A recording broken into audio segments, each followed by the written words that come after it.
Alright, karibu sana mpendwa mtazamaji wetu wa Ndizi TV kwenye nyumba. Leo nimemwambia kwamba niko na wageni kibao wamefika ili wakaweze kushiriki pamoja nasi yale ambayo Mungu amewaandalia na amewapangia kwa ajili yetu na siku hii ya leo. So, ningesema ya kwamba tumempata Pastor Susan MWANGI yuko ndani ya nyumba, anaenda kushiriki pamoja nasi yale ambayo Mungu amempokeza kutoka Nairobi hadi huku Kisii. Karibu sana. Asante sana. Karibu sana. Asante. May God bless you. So you can take the platform and give us a word of God. Amen. Amen. May God bless you Asante as sana. you minister to us. Asante Karibu sana. Amen. Amen. Amen. Omunene abakwe wakire, namshukuru Mungu kwa sababu ya wema wake hata kwa sababu ya kutufikisha hapa wakati huu. Kama mlivyoambiwa, jina langu ni Susan MWANGI na nimeokoka. Hilo ndilo ambalo huwa muhimu sana katika maisha yangu. Kwamba ninamjua Yesu ambaye aliniokoa, ninampenda na siku ya leo niko pamoja nanyi ili tuweze kuongea zaidi juu ya mapenzi ya huyu Yesu ambaye alikufa msalabani kwa sababu yetu. Nimetoka tume ya kuajiri walimu kule Nairobi, Teacher Service Commission. Kwa neema ya Mungu ametupatia kanisa ama fellowship, na kazi yetu, huduma ambayo tunafanya ni ya hasa kushikilia mashule yote ya nchi ya Kenya. Tunaombea walimu wetu ambao tumeajiri, tunaombea wanafunzi ili hii sekta ya masomo iweze kunawiri.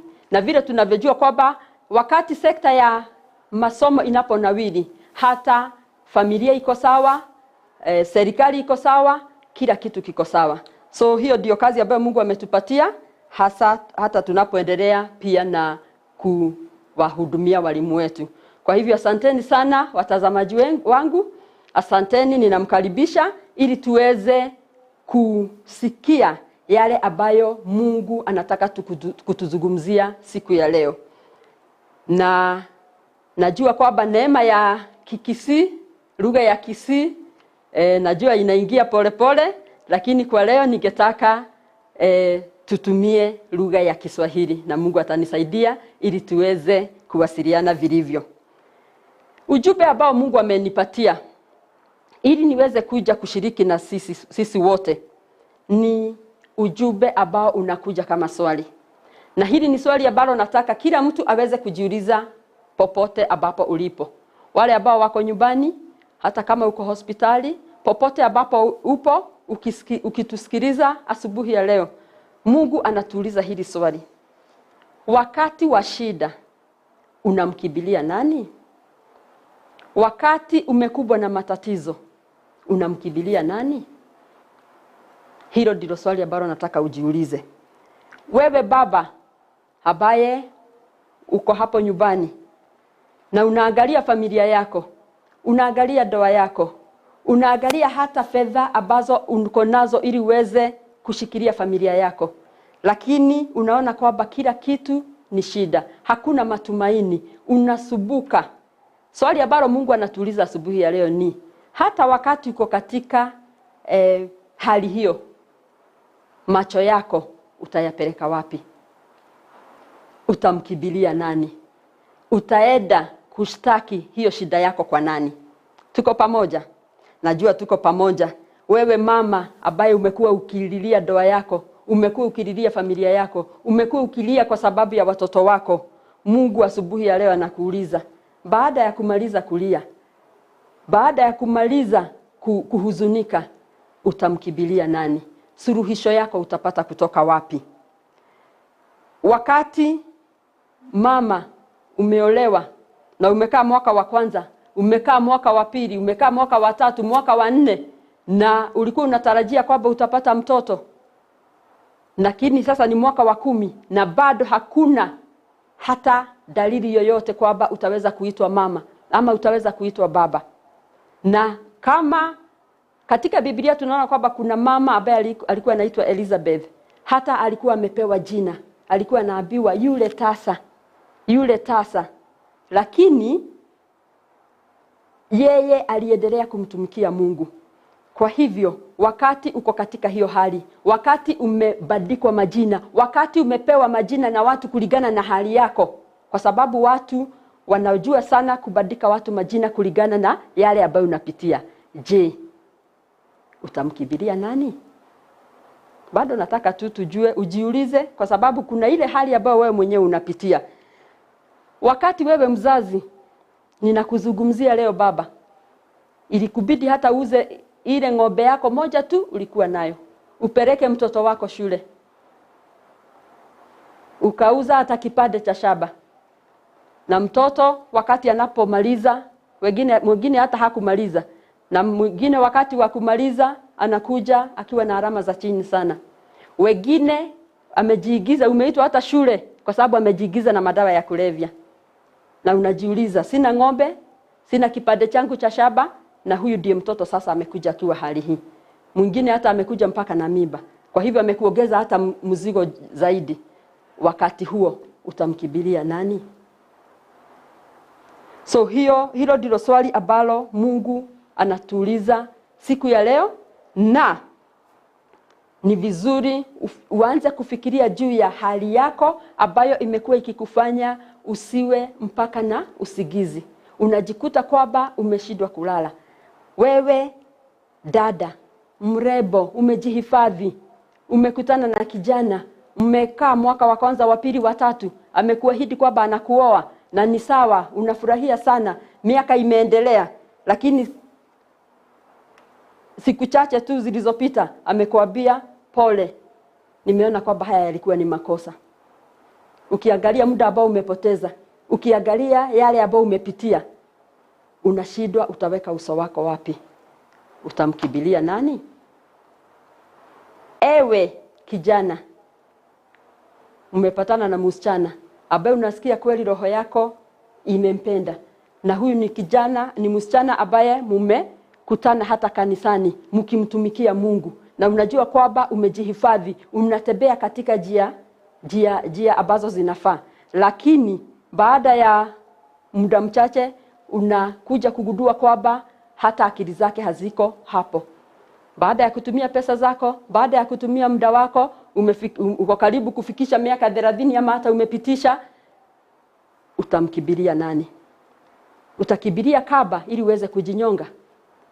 Utaanza kuchukua madawa ya kulevya ili uweze kupata amani? Swali ambalo Mungu anatuuliza asubuhi ya leo ni, utamkimbilia nani wakati wa matatizo? Utamkimbilia nani wakati wa njaa? Ni nani ambaye utamkimbilia? So ni vizuri sana tuangalie ama tuongozwe na neno la Mungu, na hivyo ndivyo ningetaka tuangalie, kwa sababu Biblia haijatuahidi. Hata wakati Mwokozi wetu Yesu Kristo alipokuja, hakutuambia kwamba hamtapata shida. Jana tulikuwa tunakumbuka lile swali ambalo Peter aliuliza Yesu. Na sasa tumeacha mashamba yetu, tumeacha mali zetu, tumeacha kila kitu ambacho watu wa dunia hii wanafurahia. Na sisi ni nini tutapata? Na Yesu akawaambia kwamba hayo yote, watoto, mashamba, familia, mtayapata pamoja na persecutions, pamoja na masubuko. So hakuna pahali tumeelezewa kwamba kwa sababu tumeokoka hatutapata shida, lakini kuna neema. Hata yule ambaye alitufia msalabani alisubuliwa, alipata matatizo, alipigwa, he was rejected. Bwana Yesu asifiwe. Kwa sababu ni lazima angeweza kuja kutimiza yale ambayo alitumwa na Mungu ayafanye. Ningetaka hata kumpa moyo mwalimu, kwa sababu sana sana mara nyingi ninahusiana na walimu. Mwalimu, umefanya yote, umeweka bidii katika kazi yako. We mwalimu mkuu, umejitahidi sana hata kuwapanga walimu wako, hata kuhakikisha kwamba shule mambo inaendelea vizuri. Mtihani umetoka na unajikuta kwamba alama ziko chini sana, na kila mtu amekukasirikia, anasema kwamba ni vile hujafanya kazi. Lakini utamkimbilia nani? utaenda kutafuta msaada wako. Biblia inasema katika kitabu cha Zaburi 121 inasema ya kwamba ninapoinua macho yangu, nitainua macho yangu milimani. Msaada wangu unatoka wapi? Msaada wangu ni katika Bwana.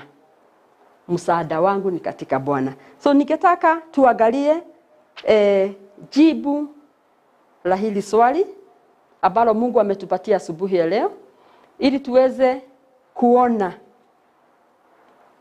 vile tunaweza kujisaidia kulingana na mawazo ya Mungu. Biblia ni mawazo ya Mungu. Neno la Mungu ni akili za Mungu. Kwa hivyo ni vizuri kila wakati unapopitia hali fulani, ni vizuri jambo la kwanza ni kuuliza, na neno la Mungu linasema nini juu ya hali hii. Biblia, Mungu mwenyewe kwa hekima yake anasema nini juu ya kutatua hii shida ambayo niko nayo. Wakati unaponunua kifaa chochote, hata simu, unakuta kwamba kuna kikaratasi kinachoitwa manual.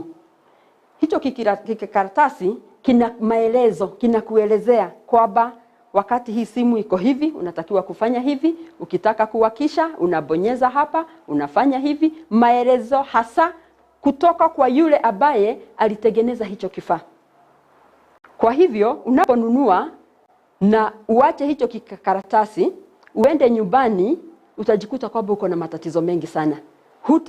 Hutajua kwamba ni utaanza wapi ama utashika wapi, na unaweza kujikuta kwamba uko na kifaa kizuri sana cha bei ya juu, lakini hakikusaidii.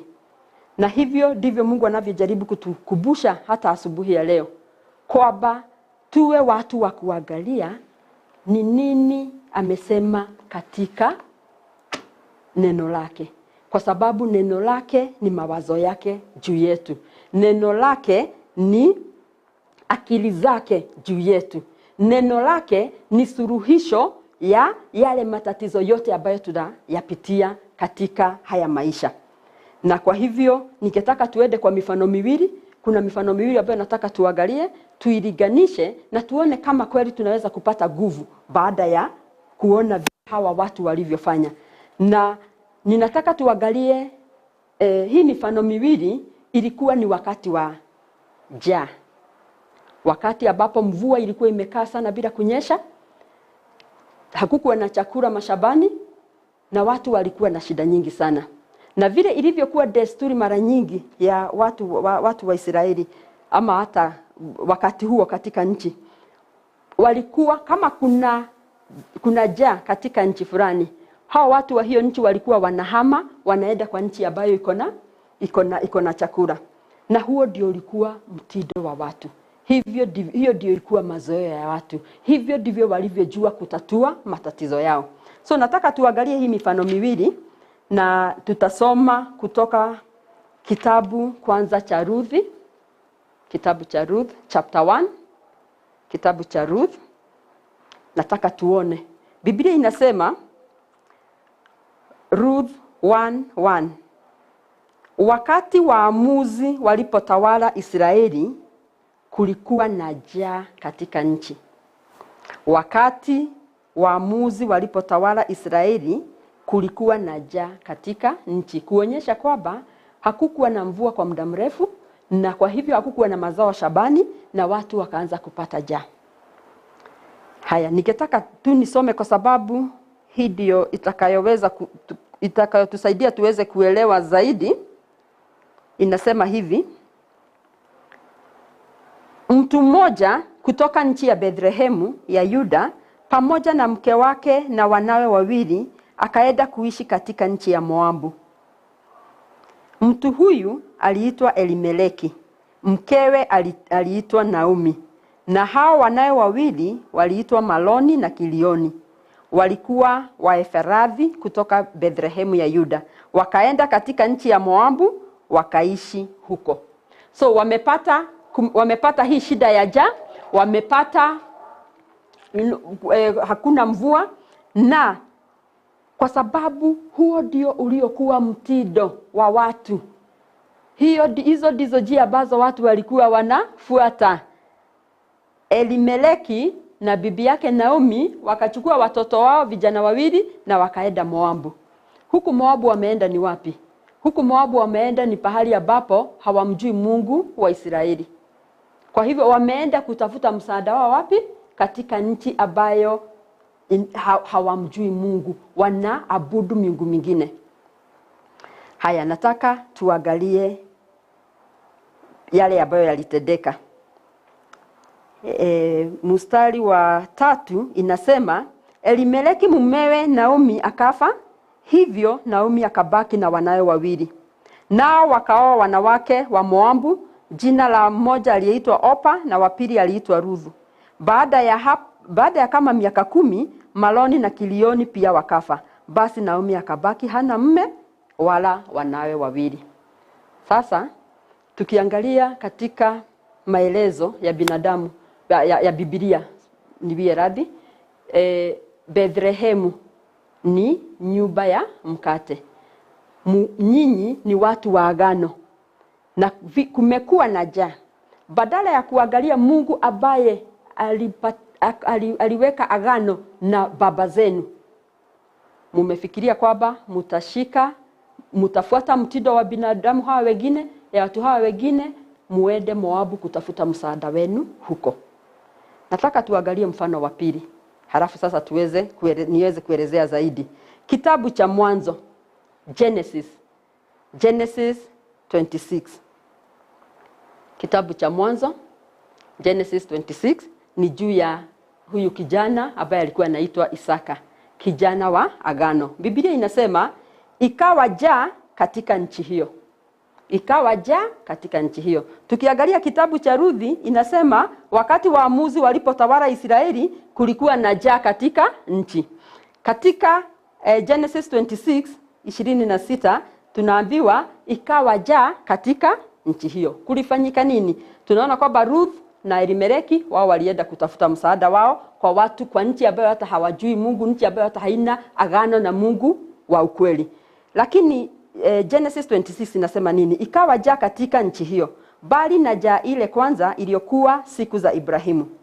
Bwana akamtokea akasema, Isaka, usishuke kwenda Misri. Kaa katika nchi nitakayokuambia. Kaa ugenini katika nchi hiyo, nami nitakuwa pamoja nawe na kukubariki. Bwana Yesu asifiwe. So tunaona kwamba kuko na njaa na Mungu ameongea na Isaka.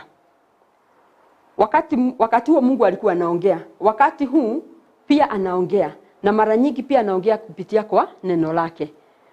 Halafu tunaona kwamba wakati alipozungumza na Isaka, Biblia inasema katika mstari wa 6 kwamba Isaka akakaa katika Gerari. Alifanya nini? Alikaa katika Gerari. Alifanya nini? Alimtii Mungu. Alifanya nini? Alitii neno la Mungu. Kwa hivyo Isaka akatii neno la Mungu. Akasema kwamba mimi sitafuata. Ingawa kuna watu wengi sana ambao wanaenda Misri. Wengi walikuwa wanaenda Misri kwenda kutafuta chakula. Lakini akasema, ingawa kuna wao, lakini nimesikia sauti ya Mungu. Huyu Mungu ninamjua. Kwa hivyo sitafanya vile watu wengine wanavyofanya. Vile nitafanya, nitakaa. Na nitachukua hata an action of faith. Kitendo cha imani. Nionyeshe kwamba kweli ninamwamini huyu Mungu. Na Biblia katika mstari wa 12 inasema kwamba Isaka akapanda mbegu katika nchi ile ambayo ilikuwa na njaa, ambayo ilikuwa mvua haijanyesha, na Biblia inasema kwamba akapata mwaka ule vipimo 100 kwa kimoja, na Bwana akambariki. Na mtu huyo akawa mkuu zaidi, yani huyo ni Isaka, akazidi kustawi hata akawa mkuu sana. Nataka muone tofauti ya hao watu wawili. Kwamba huyu mmoja ameamua, mimi nitafuata njia za binadamu. Mimi nitaenda kutafuta, hata haijalishi kama hawa watu wanamjua Mungu ama hawamjui. Huyu mwingine amesikiliza neno la Mungu na amesema kwamba mimi nitasikiliza ile Mungu wangu ananiambia na nitatii, kutii. Wakati wa matatizo unamkimbilia nani? Wakati umekumbwa na shida, unaenda wapi? Wakati uko katika hiyo hali ambayo ni ngumu sana, ambayo hakuna mtu hata anaweza kuielewa, hata wewe mwenyewe hauielewi, hata hauwezi kujua familia yako ilifika pale ilifika vipi, lakini kuna hali ya kutii. Na kwa hivyo tunaona kwamba tukiliganisha hizi hali mbili, tunaona kwamba kweli wote wawili walikuwa katika shida, lakini kuna wale ambao waliamua, kuna yule ambaye aliamua kwamba mimi nitafuata Mungu, nitamkimbilia Mungu. Kitabu cha Romans ningetaka utasoma baadaye. Romans chapter 12 verse 2 inasema, msiige mitindo ya ulimwengu, bali msiige mtindo wa ulimwengu huu, bali Mungu afanye mabadiliko ndani yenu kwa kugeuza fikra zenu. Wakati unapokumbwa na matatizo, wakati unapojikuta katika hali gumu, usiige, jambo la kwanza, usiige mtindo wa ulimwengu. La pili, ukubali Mungu afanye mabadiliko katika fikra zako.